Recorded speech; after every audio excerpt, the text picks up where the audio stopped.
How does a founding member of one of the most successful girl groups in history end up dying in poverty at just 32 years old? This video delves into the life of Florence Ballard, a former member of the Supremes, exploring her rise to fame, struggles, and tragic end. Florence Ballard, born on June 30th, 1943 in Detroit, Michigan, was one of the original members of the Supremes, a group that would go on to become Motown legends. They were originally known as the Primettes in Detroit in 1959. They began as a sister act to the Primes, a male singing group that included the Future Temptation members Paul Williams and Eddie Kendricks. Florence Ballard met Paul Williams and Eddie Kendricks, and they introduced her to their manager Milton Jenkins. Jenkins decided to create a sister group, and thus the Primettes were born. Betty McLeod was one of the original members, but she left the group in 1960 to focus on her upcoming marriage. After McLeod's departure, Barbara Martin joined the group in 1960.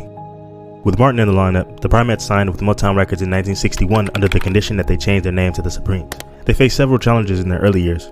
Despite their talent and determination, they struggled to find commercial success initially. However, their fortunes changed dramatically when they began working with Motown's main songwriting and production team, Holland Dozier Holland.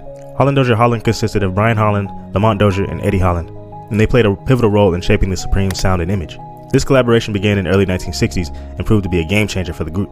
The team crafted a series of hits that showcased the Supremes' polished image and sophisticated pop soul sound, which resonated with the broader audience. Some of the key hits produced by Holland Dozier Holland for the Supremes include Where Did Our Love Go in 1964, which became their first #1 hit on the Billboard Hot 100, Baby Love in 1964, another chart-topping hit that solidified their status as a leading girl group, Stop in the Name of Love in 1965, known for its catchy melody and iconic choreography, You Keep Me Hanging On in 1966, a song that showcased their versatility and appeal, and more. The Supremes' polished image was meticulously crafted by Motown's artist development department led by Maxine Powell. They were trained in etiquette, stage presence, and fashion, which helped them project a glamorous, sophisticated image. This, combined with their pop soul sound, made them appealing to both black and white audiences during the civil rights era. And Curtown. While these labels and others competed for black America's attention, a label out of Detroit stepped up to steal the show.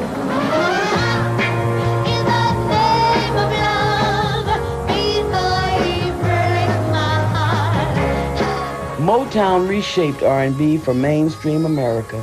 They made it easy to dance to, added sequence, slick choreography, and captured both white and black audiences. One of their biggest innovations was the way they presented their artists. Teaching artists how to walk, talk, dress, perform, everything else. That, hence before, I don't think had been done, not to that extent. Supreme success with Holland Dozier Holland not only catapulted them to stardom, but also paved the way for future African-American artists to achieve mainstream success. Their music and image broke down racial barriers and left an indelible mark in the music industry. Motown president Berry Gordy renamed the group Diana Ross and the Supremes and replaced Ballard with Cindy Birdsong. Ross eventually left the group in 1970 to pursue a solo career, and the group continued with various lineups until disbanding in 1977. The decision to rename the group Diana Ross and the Supremes was part of Gordy's strategy to elevate Diana Ross as the group's star, which led to internal tensions. Florence Ballard, feeling increasingly marginalized, was replaced by Cindy Birdsong, who had previously been a member of Patti LaBelle and the Bluebells.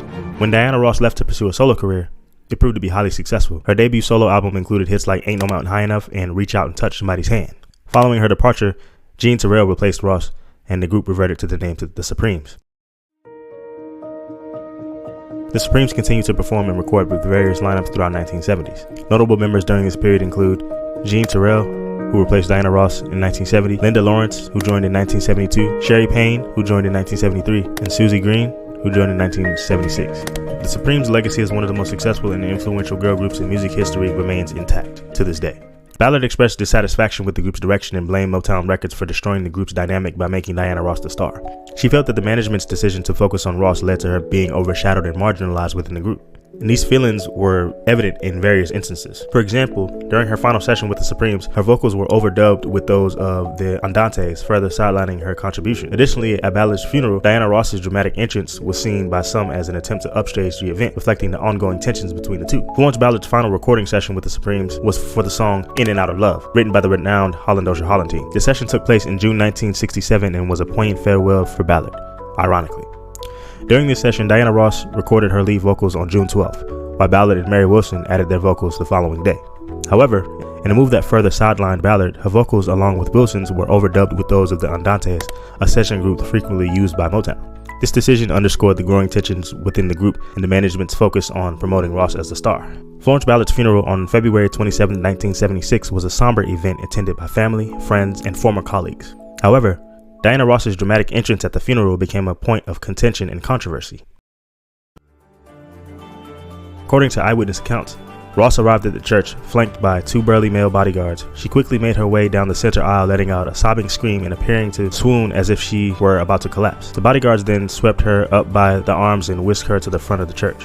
This grand and dramatic display was seen by many as an attempt to upstage the event, reflecting the ongoing tension between Ross and Ballard. The crowd's reaction was mixed, with some people expressing shock and others feeling that Ross's actions were inappropriate for this solemn occasion. This incident highlighted the complex and often strained relationship between the 2 former bandmates, even in death. These events, both during her final session with the Supremes and at her funeral, illustrate the unique pressures and challenges faced by Florence Ballard. Her struggles with being overshadowed and marginalized within the group, coupled with her personal battles with alcoholism and depression, ultimately led to her tragic demise. Ballard's story serves as a poignant reminder of the intense pressures faced by artists and the importance of mental health support. These internal conflicts and feelings of being overshadowed had a profound impact on Ballard's mental health. The constant pressure and lack of recognition contributed to her struggles with depression and alcoholism. The intense scrutiny and criticism from both management and her peers exacerbated her mental health issues, leading to her downward spiral. Ballard's mental health struggles ultimately contributed to her departure from the Supremes. In 1967, she was removed from the group due to her personal and professional conflicts, as well as her deteriorating mental health. Her departure marked a significant turning point in her life as she struggled to regain her footing in the music industry and faced ongoing challenges with her mental health until her untimely death in 1976. Despite her immense talent, Ballard's attempt to launch a solo career were unsuccessful, and she was eventually dropped by ABC Records.